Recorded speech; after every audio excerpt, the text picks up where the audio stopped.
Hi guys, someone recently had a question about proton pump inhibitors, PPIs. Okay, so first of all, I want to just give you a little disclaimer.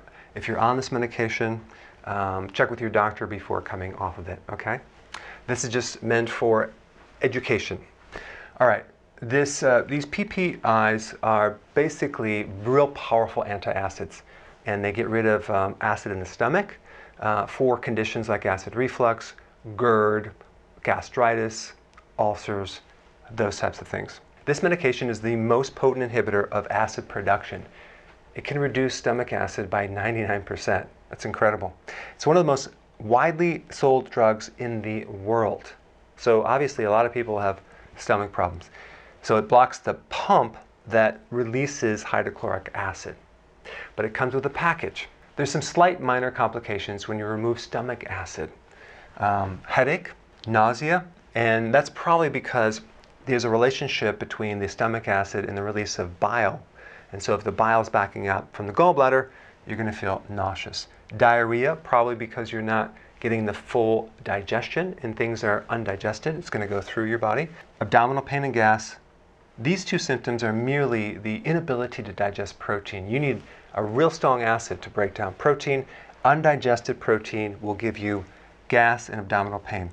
Anxiety, because you're not able to break down the proteins into the amino acids, which turn into the neurotransmitters like serotonin, dopamine, GABA, that actually elevate your mood. Dizziness, fatigue. Of course, if you're not able to absorb B12, you're going to get tired. Bone fractures. Why? Because you need an acidic stomach to absorb calcium and other minerals and protein and collagen that also helps build bone. Muscle damage, again, you're not going to be able to get the full breakdown of the macronutrients into the micronutrients, amino acids being one of those. Increased risk, dementia, kidney disease, C. diff, which is a bacterial infection in your digestive system, which usually comes after taking antibiotics, but it can also come from taking a powerful antacid. Small intestine bacterial overgrowth and fungus and candida, because you need that acidifier to kill off the unfriendly microbes. So if you don't have that, you're going to get an overgrowth of the unfriendly bacteria.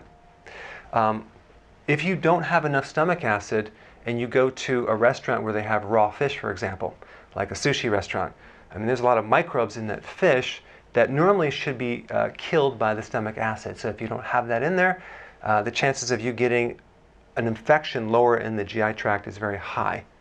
So that's not good. Increased risk of polyps, colitis, which is inflammation of the colon, and another condition called hypochlorhydria, which is low stomach acids, which will give you anemia, decreased B12, which again, a whole series of additional symptoms just with that. Decreased absorption of vitamin C, B, and K. Increased risk of infections, we talked about that. Overgrowth of bacteria, and increased risk of carcinoma in your stomach. That's cancer in your stomach, which kind of poses this whole push that you see on the internet. A lot of people are going, oh yeah, you need to alkalize or you're going to get cancer because cancer only lives in an acidic environment. Really? Well, it also can live in an alkaline environment as well, especially in your stomach. What I'm going to recommend for a solution, and I'll put some videos down below of previous videos that I've done for stomach acids, but simply start taking apple cider vinegar. You put 2 tablespoons in a glass of water, drink it with a straw, maybe put some stevia in there to make it taste a little bit better, and do that with each meal. That's a mild handling. You can also increase your stomach acid by also taking something called betaine hydrochloride, which is an acidifier. It's natural, there's no side effects. Now the only time you wouldn't want to use acidifiers is if you had an ulcer, in which case you'd want to consume leafy greens, chlorophyll, things to heal the ulcer first. But the ultimate solution to resolving acid reflux GERD is just to get the eating corrected. Just start eating healthy, and you'll find eventually that your stomach will heal. Thanks for watching. Hey, I appreciate your attention, and if you're enjoying these videos, go ahead and subscribe, and I will definitely keep you updated on future events, live events, and webinars that we're going to do very soon.